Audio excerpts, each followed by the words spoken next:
한국어 단어 조성 원리를 통한 한글 문해력 강좌 한자 공부의 왕도 116번째 시간 시작하도록 하겠습니다.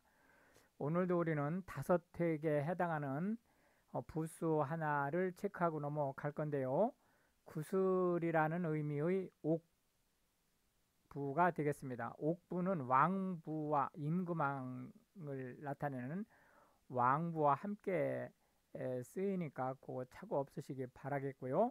대표적인 한자로는 임금왕 자기 자신의 부수를 쓰고 있는 거죠. 역시 구수록 자기 자신의 부수를 쓰고 있는 거죠. 해서 오늘 첫 번째, 두 번째 한자는 왕자와 옥자를 살펴보는 거로 하겠습니다.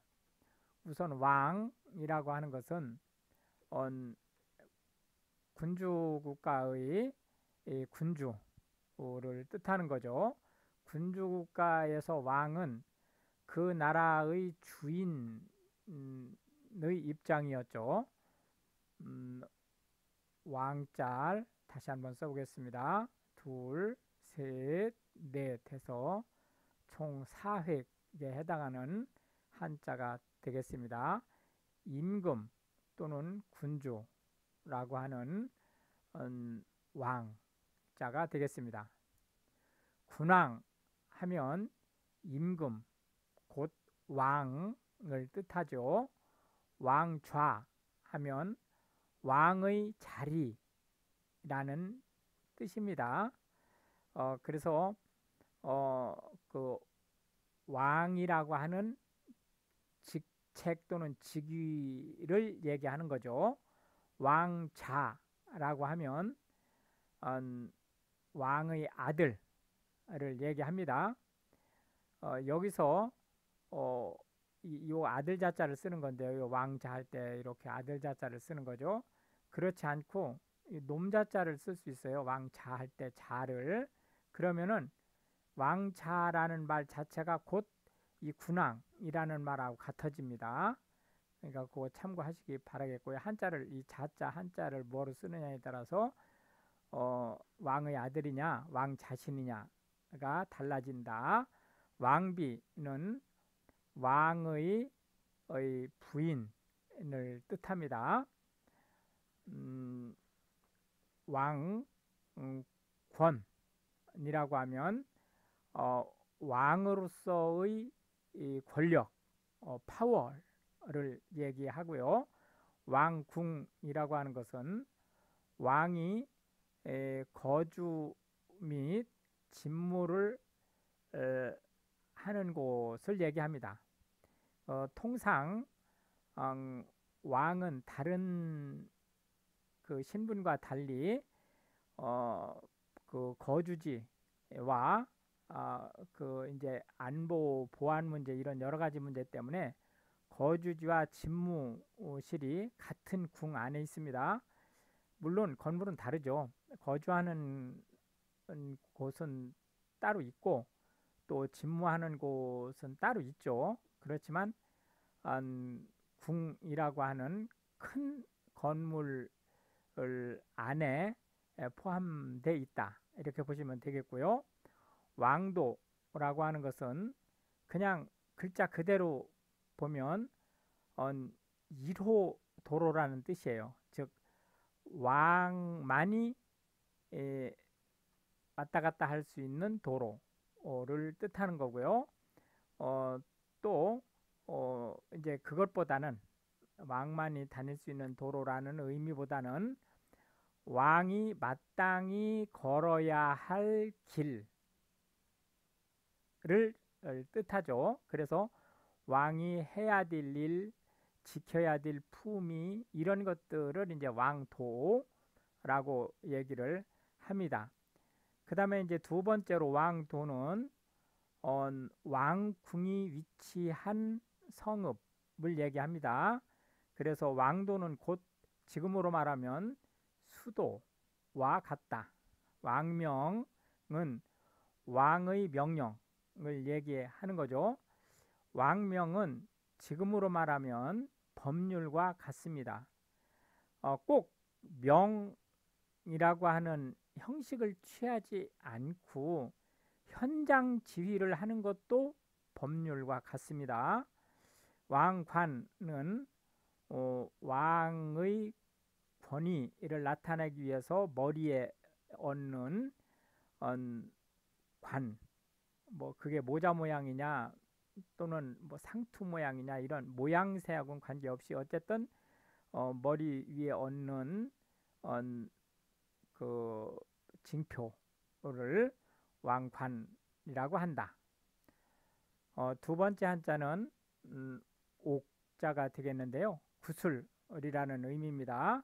왕자를 쓰고 옆에 점을 하나 추가하면 구슬이라는 옥자가 되는데요. 이 구슬은 우리가 그 진주가 구슬 모양이죠. 그래서 진주를 연상해서 사실상은 보배라는 의미를 가지고 있는 거예요. 이게 구슬이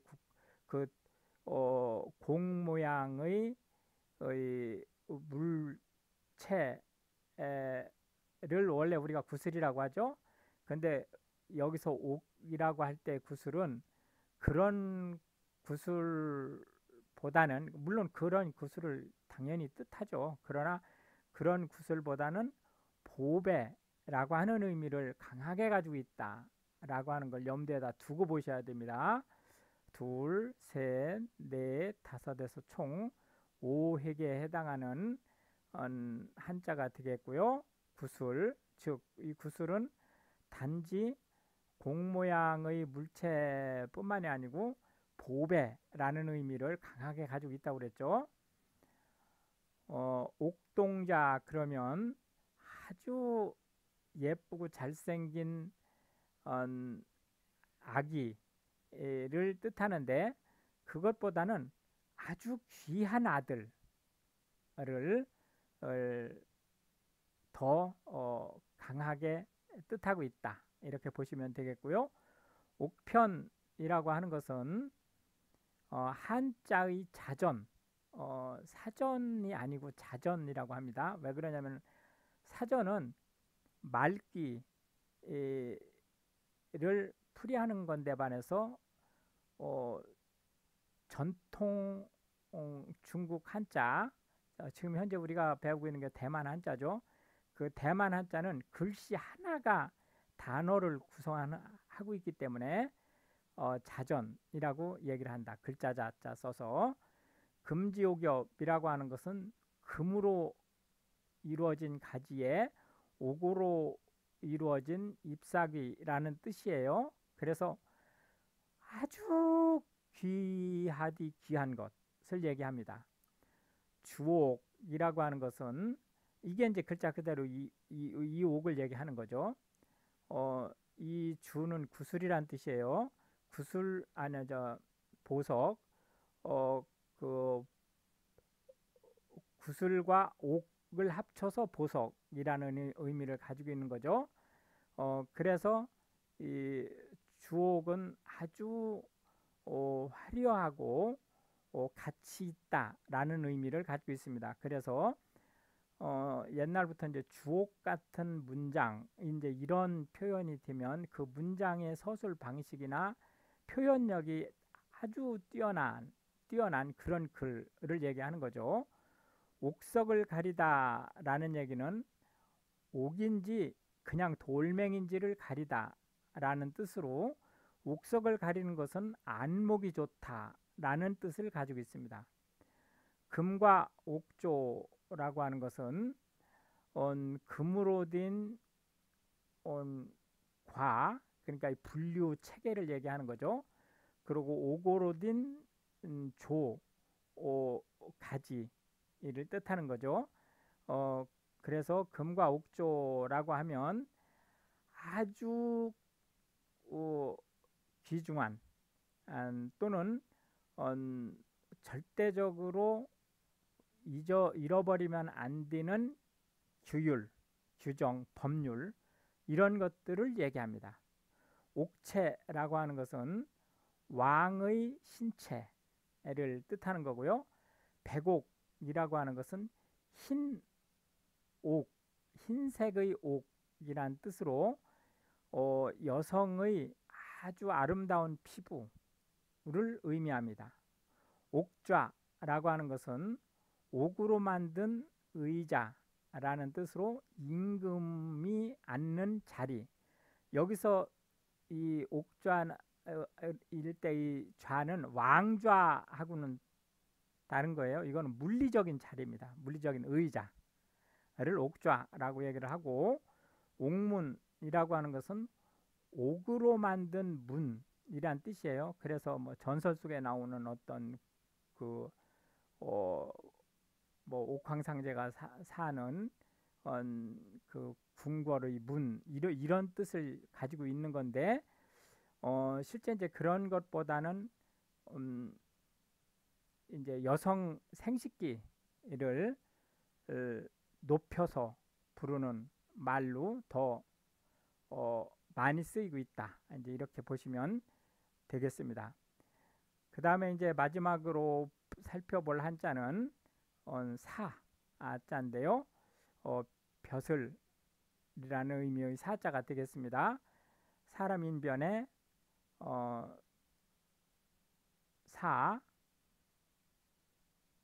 자를 붙여서 벼슬사 자가 되겠습니다. 그래서 우리가 이제 이 사람 인변이 없는 이 자체도 이게 선비라는 의미의 사자죠. 그래서 이제 이거를 조금 혼동할 수 있는 여지가 있는데요. 어쨌든 이제 이 벼슬사자를 쓰는 한자들을 참고해서 몇 개 보겠습니다. 벼슬이라는 의미가 군주 국가에서의 관료를 얘기하는 거기 때문에 지금 현대 한국어에서는 이 벼슬사자를 쓰는 말이 이제 많지 않습니다. 벼슬사자 자체가 들어가는 말은 뭐 엄청 많죠. 그러나 조금 전에도 말씀을 드렸듯이 이게 군주 정치하의 관료를 사라고 하기 때문에 지금 현대 한국어에서는 거의 다 사라졌죠. 봉사하다라고 하는 것은 힘을 들이던 안 들이던 이런 거를 떠나서 어떤 물건을 만든다든지 이런 일이 아니고 서비스하는 일을 하는 것을 봉사한다라고 얘기를 합니다. 그러나 이제 실질적으로 그 봉사라고 하는 말을 조금 더 떠들어 보면 그 일이 우리가 얘기하는 3차 산업의 서비스이든 또는 육체 노동을 하는 것이든은 아무 상관이 없어요. 실제로는 자원봉사라고 하는 것은 대가를 바라지 않고 어떤 일을 하는 것을 자원봉사라고 얘기를 하고요. 사양이라고 하는 것은 어떤 물건이라든지 또는 구축물이라든지 이런 것들의 형태와 수치, 제조를 위한 수치 이런 것들을 사양이라고 한다. 출사라고 하는 것은 관직에 나가는 것을 얘기합니다. 봉사료라고 하는 것은 서비스 업무 제3 이거는 글자 그대로 이제 3차 산업이에요. 3차 산업에 종사하는 사람들한테 그 서비스를 받은 반대급부로 지불하는 비용을 얘기하고요. 급사라는 말은 지금은 이제 거의 안 씁니다. 그러나 이제 그나마 우리가 이제 소설이라든지 이런 데서 그 접할 수 있기 때문에 잠깐 소개를 하면 관청에서 잔심부름을 하는 업무를 하는 사람을 급사라고 얘기를 하죠. 이거는 이제 실제 급사는 자기가 한 일에 대한 법적 책임을 거의 안 지죠. 예, 이런 정도로 벼슬사자에 해당하는 단어는 살펴보고 넘어가겠습니다. 이렇게 해서 이제 오늘도 우리는 하나의 부수와 세 개의 한자 그리고 벼슬 사자를 제외한 나머지 한자들은 현대 한국어에서 자주 쓰는 10개씩의 단어들을 살펴보았는데요. 이것이 한글 문해력 향상에 도움이 되고 또 외국인으로서 한국어를 배우시는 분들한테 한국어 단어가 어떻게 구성이 되는지 그리고 어떻게 활용되는지 이런 부분들에 대해서 폭넓은 정보를 얻을 수 있게 되기를 바라겠습니다. 시청해 주셔서 감사하고 우크라이나를 위해서 기도해 주시면 더욱 감사하겠습니다.